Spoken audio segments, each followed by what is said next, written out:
regia. Buongiorno a tutti. Siamo arrivate alla 17ª puntata di Sardegna Sacra on the road e come potete vedere anche oggi una giornata un pochino ventosa. Ma dove siamo oggi? Oggi ci troviamo nell'isola di Sant'Antioco, quindi siamo nel sud-ovest della Sardegna.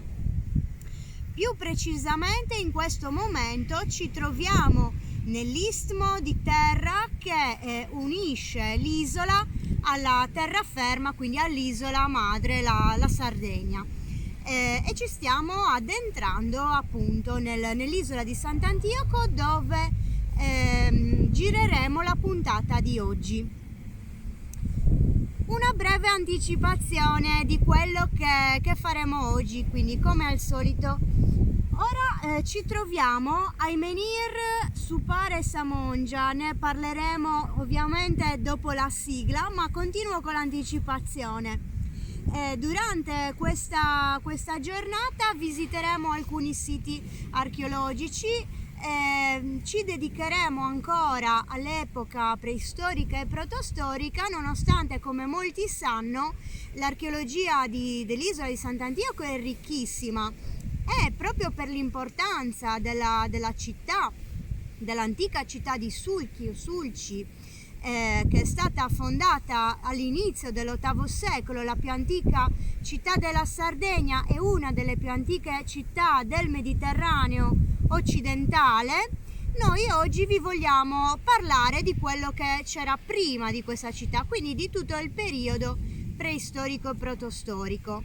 Per cui visiteremo il sito nuragico di Gruttiacqua, molto interessante, la tomba dei giganti Niod su Grobu, e poi faremo anche un'escursione al semaforo di Caposperone che ci permetterà di avere una bella vista dall'alto, quindi su tutta la parte sud e occidentale dell'isola.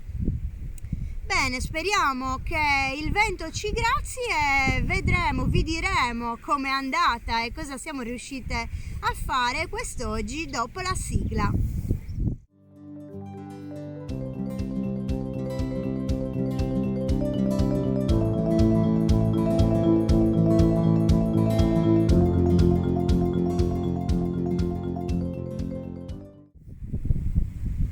Eccoci, siamo pronte per iniziare la nostra puntata.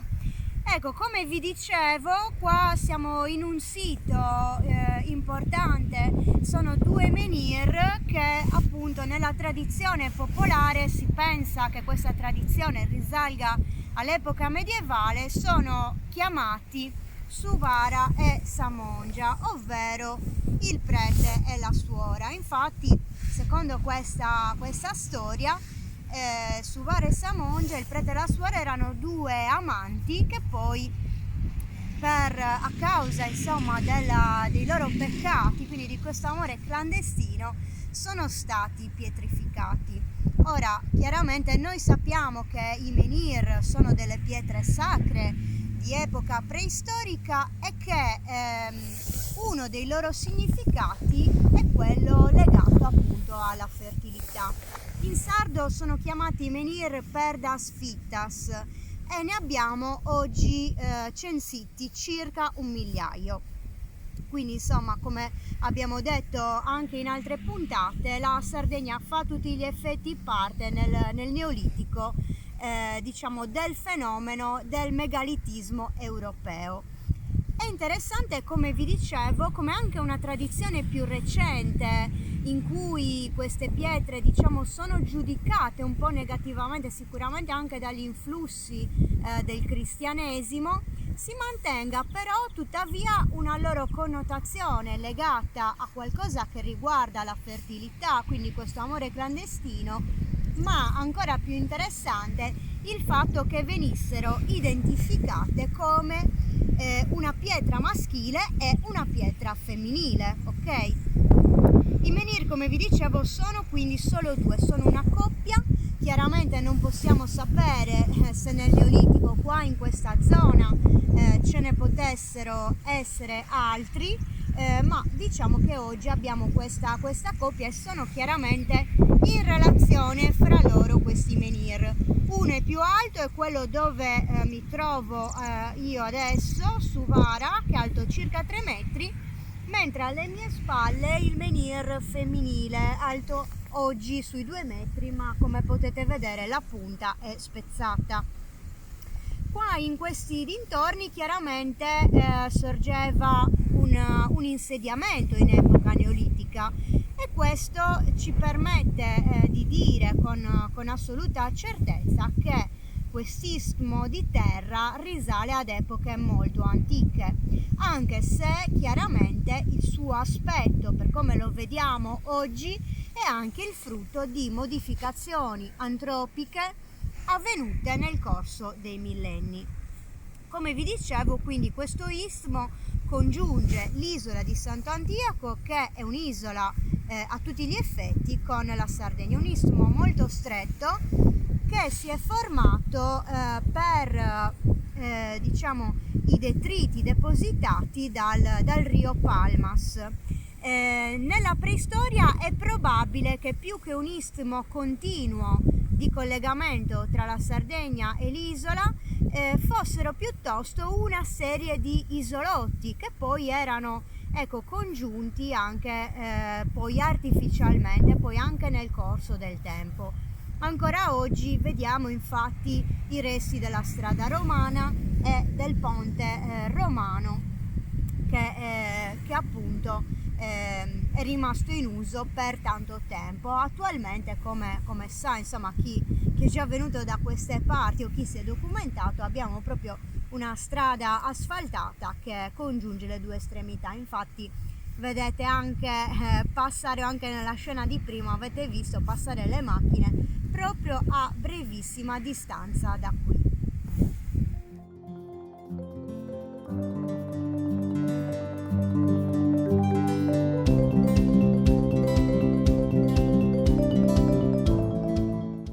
Prima di andare via vi volevo mostrare da vicino anche il menhir di Samongia, come abbiamo detto il menhir femminile. La cosa interessante è che questo menhir ha la superficie cosparsa, come vedete, di coppelle artificiali. Ricordiamo che la coppella è una cavità, quindi normalmente è associata al femminile, le troviamo nelle pietre scolpite e potevano servire come ricettacolo per l'acqua, ma le possiamo trovare anche in questo caso incise in superfici verticali.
siamo salite al semaforo di Capo Sperone, siamo a 175 metri sul livello del mare, quindi in una posizione dominante e anche ben visibile dal mare. Chiunque abbia mai consultato una carta topografica della Sardegna avrà sicuramente notato che nelle località costiere, nei rilievi, spesso è presente il toponimo semaforo, comunque si indica la presenza di un semaforo.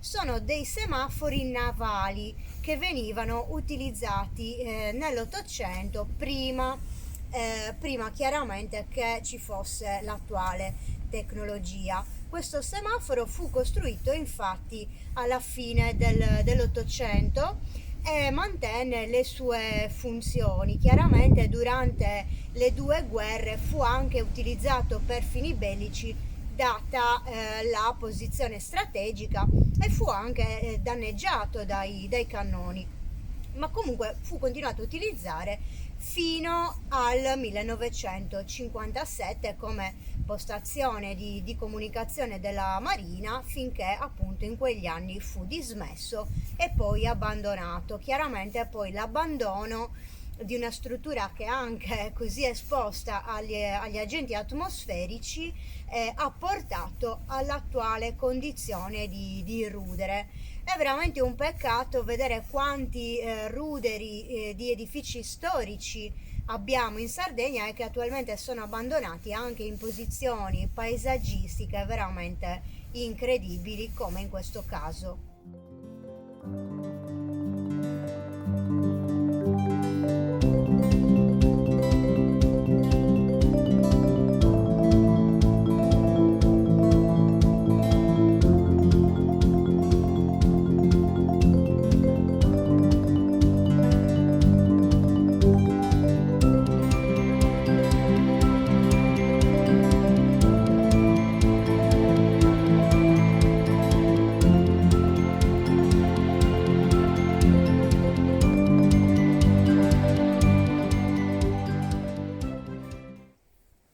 La nostra seconda tappa di oggi, siamo all'inizio del sentiero che ci porterà al complesso nuragico di Gruttiacqua, un complesso molto importante, come vedremo fra poco.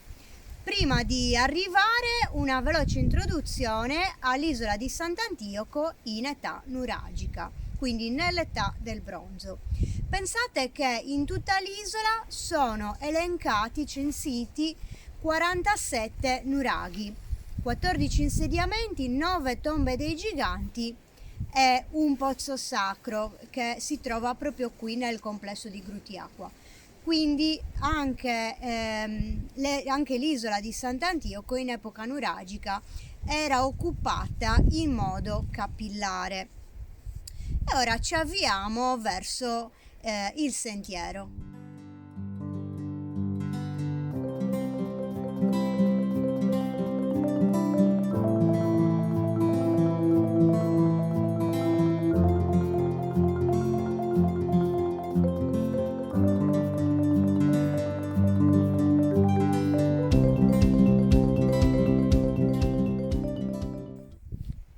Proseguendo nel sentiero vi inizio a raccontare di questo sito, un complesso, come dicevo, molto importante.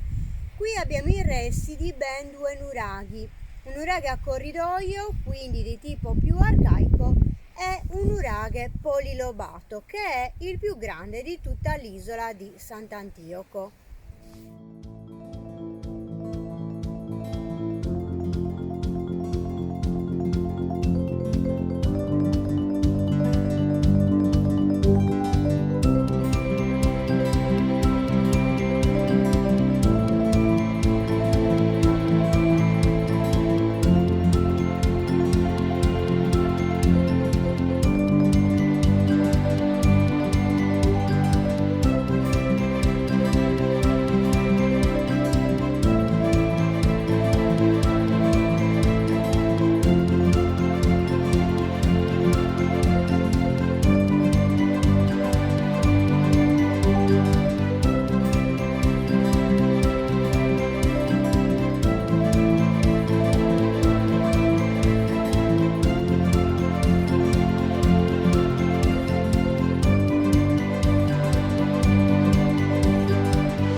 siamo arrivate al cosiddetto laghetto nuragico, l'elemento più particolare che rende questo complesso unico e famoso. Di cosa si tratta? Allora, abbiamo già visto che qua sorgeva un importante insediamento alle pendici della collina dove sorge il nuraghe complesso, come abbiamo detto il più grande dell'isola, e qui le popolazioni, presumibilmente sempre in età nuragica, hanno scavato nella roccia un bacino artificiale che quindi si riempie di acqua piovana. Chiaramente potremmo pensare semplicemente a una riserva idrica, ma come non pensare anche a un bacino con valenza sacrale, dato che comunque conosciamo altri santuari dove c'erano delle vasche e dei bacini lustrali. In questo caso però diciamo proprio la sua realizzazione, quindi un bacino scavato nella roccia naturale anziché costruito, è unica. Tra l'altro qua siamo anche vicini al pozzo sacro, che invece intercettava una vena sorgiva. Dall'area del pozzo probabilmente proviene anche il famoso bronzetto dell'arciere cosiddetto Orante, che oggi possiamo ammirare al Museo di Sant'Antioco.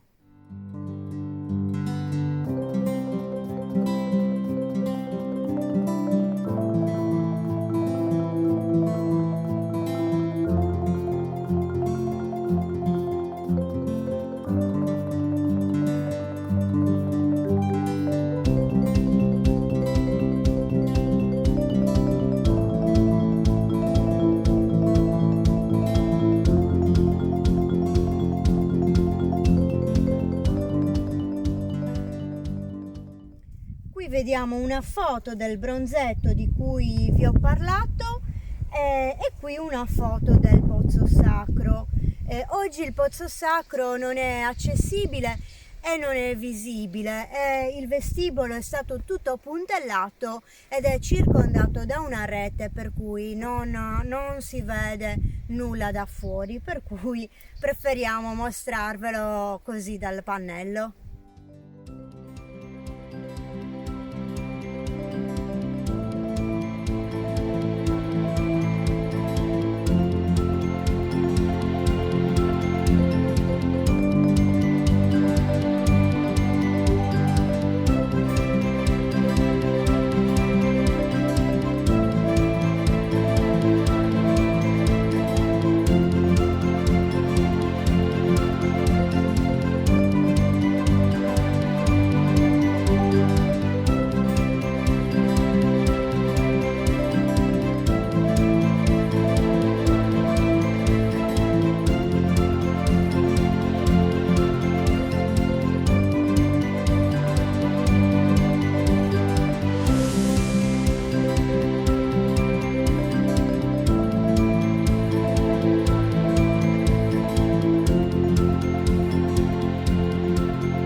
Siamo arrivate alla tomba dei giganti su Niude e su Grobu, il nido del corvo, e come avrete visto dal paesaggio, ecco, chiaramente il nome ci sta tutto. Allora, questa sicuramente è una delle tombe dei giganti più famose, anzi la più famosa di Sant'Antioco, una delle più leggibili e anche una delle più suggestive per la bellezza del paesaggio circostante. Siamo infatti a pochi metri dal mare, proprio sulla costa occidentale dell'isola, quindi davanti a noi praticamente abbiamo il mare aperto. La tomba, come potete vedere, ha un orientamento est-ovest. Questa tomba, come vedete, è del tipo a filari, e oggi diciamo che la copertura è crollata, tuttavia lo sviluppo della tomba, quindi della camera funeraria e dell'esedra, è perfettamente conservato. La camera è lunga 10 metri, anzi supera di poco i 10 metri, mentre l'esedra ha un'apertura di 14 metri. Per chi non ci ha seguito le scorse puntate, abbiamo già parlato delle tombe dei giganti. Velocemente, erano tombe collettive di età nuragica, ma anche veri e propri santuari per il culto degli antenati, ovvero per rimanere in contatto, potremmo dire, spirituale con gli antenati, quindi venendo a fare loro visita, a compiere riti, cerimonie e offerte. Questa tomba fu scavata nel 1977, subito dopo che fu devastata dai scavatori clandestini, come spesso purtroppo accade. Quindi fine degli anni 70 gli scavi, che restituirono vario materiale, tra cui anche alcuni resti scheletrici, che furono poi studiati negli anni 90 dagli antropologi dell'Università di Cagliari. La particolarità è che questi resti furono datati con il metodo del radiocarbonio, ma la datazione non diede un risultato, diciamo, compatibile con quella che è l'attribuzione cronologica classica delle tombe dei giganti, ovvero all'età del bronzo.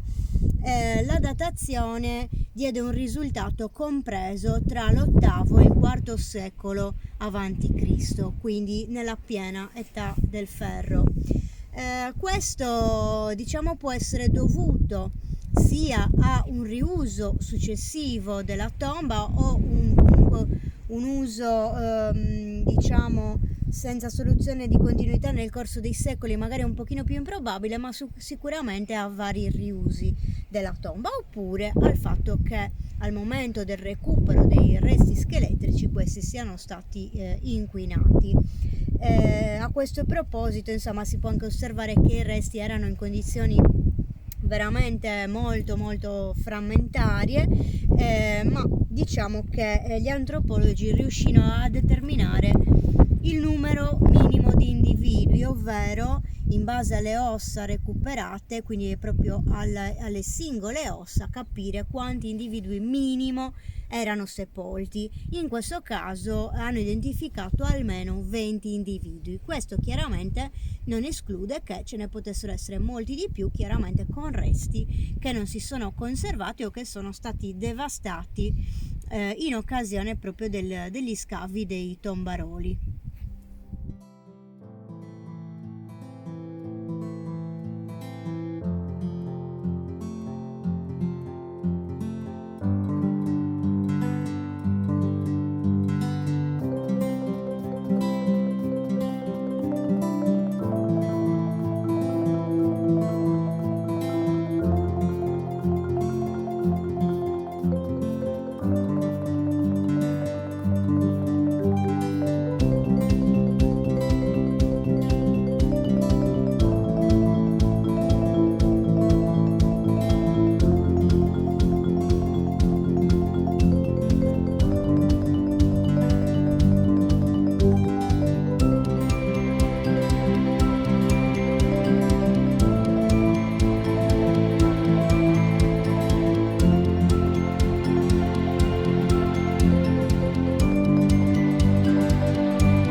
Ecco, siamo arrivate alla fine anche di questa puntata, abbiamo proseguito verso nord lungo la costa occidentale dell'isola e ora ci troviamo a Cala Sapone. Come potete vedere, una piccola spiaggia incantevole che chiaramente, essendo in pieno inverno, anche se dai fiori che abbiamo visto oggi sembra primavera, ecco, la possiamo godere deserta.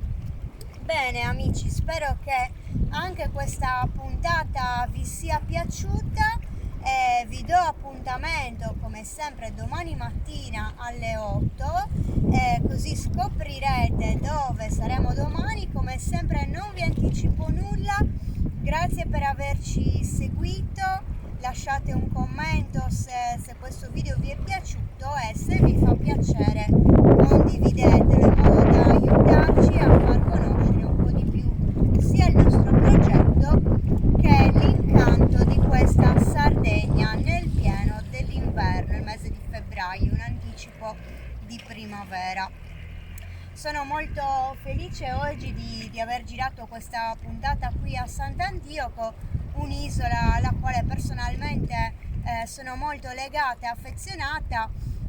Giusto per condividere anche questa cosa con voi, io da bambina venivo in campeggio qui a Cala Sapone con la mia famiglia e come archeologa ho iniziato a lavorare proprio a Sant'Antioco, prima con la tesi di laurea e poi con altri lavori come libera professionista, quindi insomma è un'isola che ho nel cuore. Bene amici, vi ringraziamo come sempre per l'ascolto, ringraziamo tutti i nostri sostenitori che contribuiscono al progetto con le donazioni che ci aiuteranno a coprire le spese vive. Vi ricordo, per chi ancora non lo sa, che chiunque faccia una donazione riceverà in cambio, sulla base della circolarità su cui abbiamo impostato questo progetto, riceverete in cambio un voucher di pari valore rispetto al valore della donazione, che sarà valido per partecipare a qualsiasi escursione o viaggio di Sardegna Sacra a vostra scelta.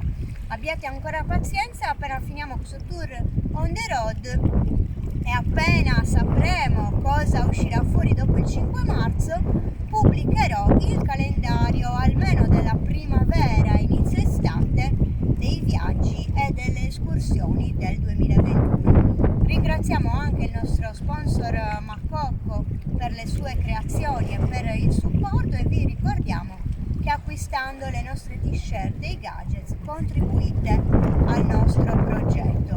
Bene amici, vi do appuntamento a domani e noi vi salutiamo.